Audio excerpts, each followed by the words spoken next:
শোনের কোনো এক প্রহরে দেখেছিলাম ওকে এটা ওরে ডাক দে তো।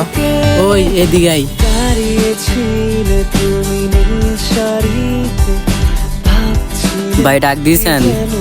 এলাকার বড় ভাইদেরকে দেখতে সম্মান টম্মান দিতে হয় না, সালাম দিতে হয় না? কিরে তুই বড় ভাই সামনে চাংমাস পড়ছস?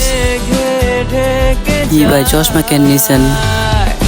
শহর জুড়ে বৃষ্টি এসে কিরে তুই বড় ভাইয়ের কাছে চশমা চাস?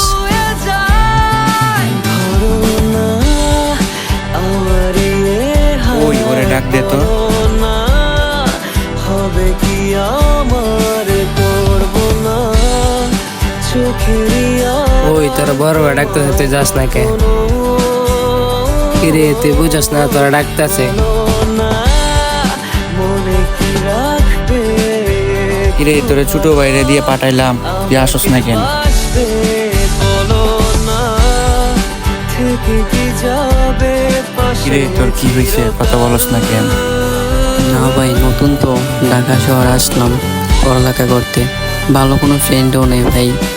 আর আপনাদের কেউ দিনকে আমি চিনি নাই বুঝছেন ভাই, তাই চিনতে পারি নাই, তাই ডাক দিয়েছেন শুনি নাই।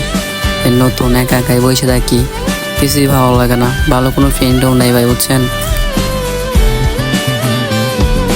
রাত্রে হলো ভারী জোনাকি সারি সারি আকাশে হাজার তারার ওই চশমাটা রাখতো। তোমায় ভেবে ভেবে আচ্ছা কি হয়েছে তোমার বলো তো আমাকে। যাই কি বলবো ভাই, কারে বলবো, কে শুনবে আমার কথা? এই দুনিয়াতে রিয়েল বলতে কিছু হয় না ভাই, সব ফেক। এই ফেক দুনিয়াতে ভালোবাসাটাও হয় না বুঝছেন ভাই। একটা মেয়ে অনেক ভালোবাসতাম, মেয়েটা অনেক ভালোবাসতো, মেয়েটা এখন তার ফ্যামিলির রোজ দেখায় অন্য কারো হয়ে যেতেছে। আমি তার জন্য কি না করছি, লাস্টে সে কি বললো কি করলো, তার ফ্যামিলির কথা ভাইবে আমার এই ছাইড়া দিল। ভাই এই দুনিয়াতে রিয়েল বলতে কিছু হয় না, সব ফেক ভালোবাসা।